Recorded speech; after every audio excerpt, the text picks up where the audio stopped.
worth some consideration at level 2 and 3. Let's play that game now. At level 2A, themes, messages. The journey motif is obviously here. It is in many ways how we define a hero. Let's put that in our notes. And certainly as we begin to study more about these hero stories, we're going to see that almost all of them have to go out on a journey. We'll say at 3A that Joseph Campbell and many other mythologists have pointed out this is central to how one should read these stories as the journey motif, right? Of course, this also is a story about the power of love, the power of obsession, we might say. And of course, as we pointed out already, this is the jilted lover story, right? Another very common motif. We're going to see this a number of times. We're going to see this later on as well in different stories. Clytemnestra, the wife of Agamemnon, is going to make sure she gets her payback. This notion of the payback or the revenge from the jilted lover is one that's very, very old. At level 2B, we said we were going to look for symbols. Of course, the symbol of the journey is best represented with the very notion of the golden fleece, the quest, the impossible task. Let's put it that way. It seems impossible, and yet somehow it's accomplishable by the hero. Of course, we said as well that every one of these stories we'll be looking at has a central conflict. And of course, we have some interesting ones. If you're focusing on Jason, it's that conflict between love. I mean, he does seem to actually love Medea, and ambition. He needs to marry this Corinthian princess so that he can have more power. If you're focusing on Medea, of course, it's this notion of love versus revenge, right? And should I get my revenge even though I love Jason? I guess I will go ahead and do that. At 3A, we have other texts, obviously, that come to mind. The Aeneid, we've mentioned already with Aeneas and Dido. We'll get to those stories later. But of course, let's just point it out. Aeneas makes promises to Dido. She gives him everything, including herself. And then he leaves her, right? And for that, she doesn't kill him because he's already gone. She kills herself, right? Famous story. Notice as well how this story gets played out in the Odyssey, right? So, for example, Odysseus, he hanky-pankies around with a number of different women, but when he gets home and he cleanses his house of all the bad guys, his first question to his wife Penelope, who he hasn't seen for 20 years, is, hey, you been messing around on me? Because if you did, I'd kill you. In other words, we get this notion of the sexual double standard, as it sometimes is referred to, right? Odysseus can mess around with Circe and Calypso and any number of other women, but he expects Penelope to have remained true to him. At level 3B, and how one relates this to self, it's an interesting question. I'll pose it for you. You decide in your notes how you come down on this one. Does in the end, does Jason get what he deserves? And is it okay for a jilted lover to jack the guy, or in some cases the girl, who jilted him or her? What are your thoughts on that one? Is that fair? Of course, you can already think about any number of songs and movies where payback, as they say, is a, well, you know what, right? Of course, it comes in large measure from a story like this very famous story. All right, that's chapter 7. Let's turn now to chapter 8 in Edith Hamilton's Mythologies. She will collectively call this 4 Great Adventures. And what she's trying to do is to give us a sense of the ways in which Greek mythology plays this game over and over again of the quest motif, the adventure, right, where the hero goes out on the adventure, right? We're going to outline each story briefly. We're going to ask again about the symbol of the quest as well as the primary conflict. And what are these stories kind of trying to teach us about how to live well? Okay. Our first story is Phaethon. And this one comes from Ovid. Phaethon is the son of the sun god. And he's been told as much. His mother is mortal, Clymene. And Phaethon has been told, your father is the sun, and he wants to know. Now, this is another major motif. He wants to see, or he wants to know, are you my father? He goes up to the sun and he says, are you in fact my father? And we think of Telemachus, for example, in the Odyssey, who will go to Sparta, and they'll say, wow, you look like your father Odysseus. Is he your father? And he says, well, that's what they tell me. I mean, I've never actually seen my dad. This notion of the quest to find the father figure is going to be central to a lot of our stories. The son says 2 things. Yeah, I am your dad. And secondly, to prove it to you, I'll give you, I swear by the river Styx, I'll give you anything you request or you want. Phaethon is young. This is significant to our story. And he's impulsive. And he says, you know what? I want your place. The son, in other words, will take the place of the father, if you will. Okay? For just a single day. In other words, I want to drive those chariots, those ponies, and that chariot. I want to drive that son. I want to do that. Can I do that? And the son says, look, no, ask anything but not that. This is a very bad idea. It's way too dangerous. And of course, the more the father talks about how dangerous it is, well, the more the son says, no, this is definitely what I want. The ride is a fascinating ride. Of course, at first, it's unbelievable, and it's this a few ecstatic moments when you have the power of the sun. But of course, there's a terrible change that happens. The horses immediately realize that the son is actually not the one in control, that a young person is. And they, of course, go off the rails and do all kinds of terrible things. The Nile runs away, which is why we never know where the beginning of the Nile is. And all kinds of terrible things happen. The world is set on fire, and in fact, the entire world would burn up if it isn't for the fact that Zeus throws his thunderbolt and kills Phaeton. And that's the end of the story. There, of course, are obvious messages here at 2a, right? Be careful what you wish for, because as we sometimes say, what you wish for is maybe not the thing you actually really want or need, right? Of course, the idea of listening to advice if you're young, we'll get to the story of Dadless and Icarus here in a little bit that will cement this idea as well, right? And the ways in which the young want to supplant the old, and sometimes they can do it and sometimes they can't do it so well, right? Of course, the self-inflicted pain that comes from, not listening to the gods. There's an understanding of the theodicy question, that is to say, why is there bad stuff that happens in the world? For the Greeks, one of the answers, it's not the only answer, but one of the answers that they'll often give is, well, you can't blame the gods. I mean, in our story, the sun god says this is a bad idea. It's humans' refusal to listen, to pay attention. Of course, the symbol here at 2b is obvious, right, in terms of the ride itself. That becomes the symbol of all symbols. And of course, the conflict here is that tension with a young person saying, don't tell me what to do, which of course we celebrate, right? And think of how Promethean that is. And yet at the same time, that don't tell me what to do ends up getting Phaeton killed, right? At 3a, we've mentioned Dadless and Icarus. We'll get to that story here in a little bit. We've mentioned as well the Odysseus-Telemachus story, who is my father. We think about Oedipus Rex, the idea of not knowing who your real father is and the tragedies that attend that, right? At 3b, how about this one? What's the time you burned up the world? We're obviously speaking metaphorically here, right? That is to say, a time when self-inflicted pain happened. Think about, for example, that rhyme of the Ancient Mariner and the notion in which he shot his albatross and then all kinds of terrible things happened. We're familiar, again, with that story. We've given that in another lecture that's posted on LearnStrong.net. Our second adventure story is a very famous one, Pegasus and Bellerophon. The story begins in Ephyre, old Corinth, where Glaucus is king. He's the son of Sisyphus. Sisyphus, of course, is persecuted in Hades, pushing a huge rock up a hill, and then right before it gets to the top, the rock rolls back over Sisyphus, and he has to go back down the hill and push it up again. This is his son. He's a great horseman, and he wants his horses to be ferocious, and so he feeds them human flesh, and they turn on him and they actually eat him. It is rumored that he has a son. That son's name is Bellerophon. However, the real father probably of this son is Poseidon himself. And he has a quest. His quest is to tame the great Pegasus, a flying horse that, of course, nobody can tame. The suggestion is go to the wise seer in Corinth, Polyidus, and Polyidus will say, go to Athena's temple and there sleep and make your request. And in a dream, and then in reality, a bridle of gold is given, which will allow Bellerophon to subdue Pegasus. Of course, the two of them together do have all kinds of adventures.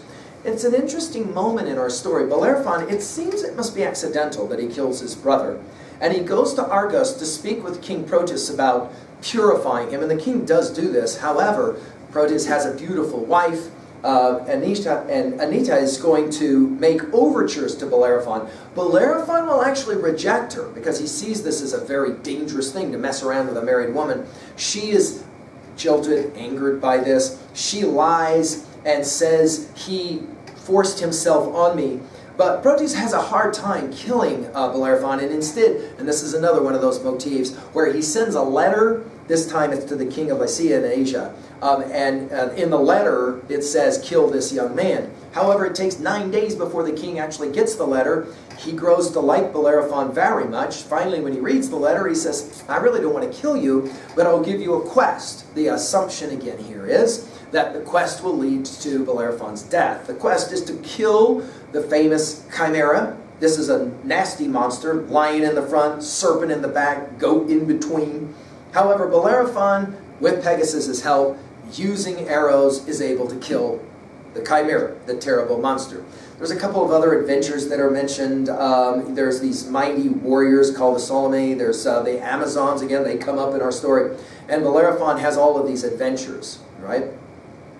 And finally, Proteus is won over, and he invites Bellerophon to marry his own daughter because he recognizes him as a true hero. The final part of our story is what we call Bellerophon's fall.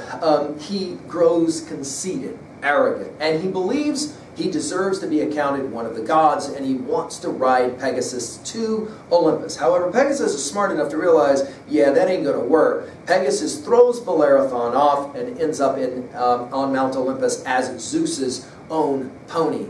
And Bellerophon becomes hated of the gods. He lives alone outside of community, and in Hamilton has a wonderful line, he devours his own soul in his loneliness. Pegasus, as we said, goes on to become Zeus's horse that brings the thunder and lightning to him when Zeus wants it. At 2a, obviously messages about ambition and the ways in which ambition can both help you, motivate you to do great things, and can also ruin you, right? At 2b, the symbol here, of course, well, we've got several, right? The Chimera comes to mind immediately. The conflict, right, here probably easiest understood is that of ambition, the conflict between wanting to be great, and then finally when you are great, believing that you're so great that you're unstoppable, and then of course being ruined for it. At 3a, I mean, think about your favorite texts where a man and an animal, a beast of some kind or whatever, become so united that together they're able to go through all kinds of incredible adventures, right, and the like. And of course, the obvious question is, what is your favorite horse text, movie, or novel, or whatever, where a man and a horse become united in some way? And then, of course, for those of you who are Mission Impossible fans, you know, of course, that in Mission Impossible 2, this whole thing about the Chimera and Bellerophon and all of that are actually referenced, right? Finally, at 3b, it's this question: do you think ambition is good or is it bad? What are your in your own life? How can you think about ambition being both positive as well as potentially negative? Our third adventure story is a fun one. This is the famous story of Otis and Ephialtes. Ephialtes and Otis are twin brothers. They're giants, but they're not ugly. They're beautiful. Their father is Poseidon, and they love to kind of mess around with the gods. They do all kinds of interesting things. They imprison Ares for a while. They threaten the gods with stacking mountains on mountains to try and get up to the gods and somehow overtake the gods. I mean, think about it, 3a, that notion of the story of the Tower of Babel and the idea that you're building to try and get up to the gods. Zeus decides he's going to jack them, and Poseidon, the father, says, please don't do it.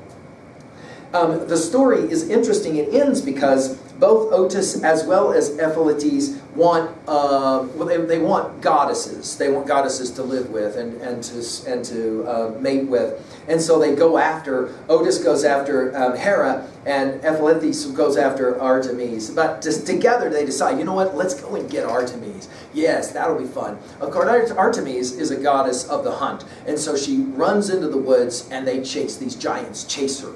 When they get into the woods, however, they no longer see Artemis. They see this beautiful deer standing in the woods, this white hind, a deer. And they're so awestruck, they're like, let's get the deer. Now they've completely forgotten about Artemis. And so they sneak around so that they're on two different sides of her, and they both have these huge javelins. And they throw the javelins at the same time, and of course, the deer, which is Artemis, immediately vanishes, and the two javelins pass through air, and of course they stab into the two brothers, and the two brothers end up killing each other, right? Well, at 2a, obviously, don't jack with the gods is an obvious message, right? You end up getting what you deserve if you try and mess around with the gods. At 2b, well, the symbol of the white deer obviously comes to mind as the thing you want, but it's ultimately, when you try to get it, going to be the thing that destroys you. You could say the conflict here primarily is an arrogance that says, I can do anything and get away with it, and ultimately, of course, it can kind of come to haunt you. At 3a, there's a lot of different obvious examples here. I'm just going to reference Hamlet.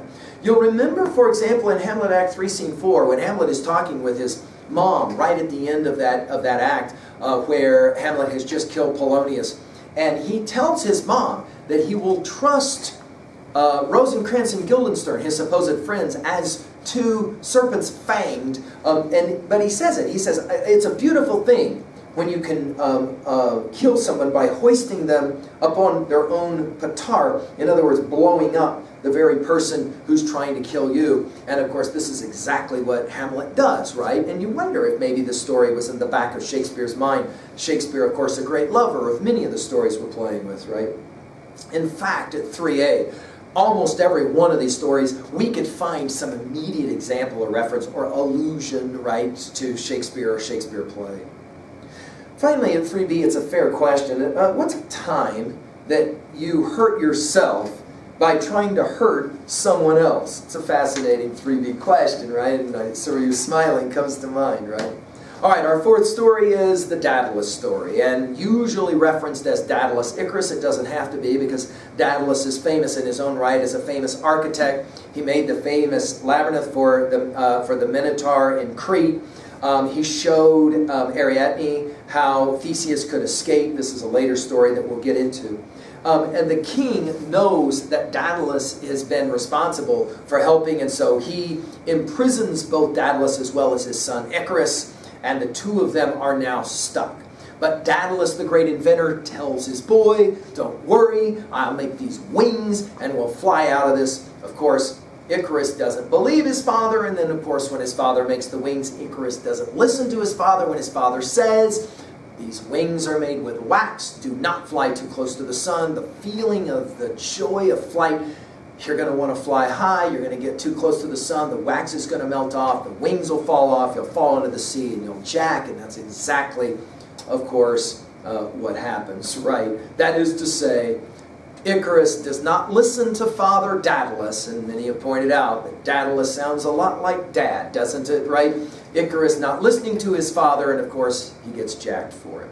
There is a final story, by the way. Minos wants to find and kill Dadless. He knows he's this brilliant inventor type, and so he sends out a challenge, and he knows whoever can figure out this challenge has got to be the one, got to be Dadless. He's got this beautiful shell, really kind of complicated shell, and he says, I'm ready to pay, give a price to anyone who can figure out how to get a thread through this really complicated shell. And Dadless figures out the way to do it is you tie the thread to an ant, and then send the ant into the shell, and when the ant comes out on the other side with the thread, it's done. And immediately Minos knows that this is Dadless and he wants to kill him. However, the king who is protecting Dadless will challenge Minos to a contest. Minos will die, and Dadless is saved. Of course, at 2a, the most obvious message here, one that's been used, and the Greeks used it regularly, is when youth refuse to listen, then bad things happen, right? Of course, at 2b, the symbolism here, well, the wings obviously come to mind as the symbol of all symbols, right? That is to say, both freedom as well as destruction. The conflict is obvious here, also at 2b, growing up and growing away from the adult figures in your life. It's such a tension, right, isn't it? I mean, you hear what they're saying, but you want to find out for yourself whether it's true or not, right?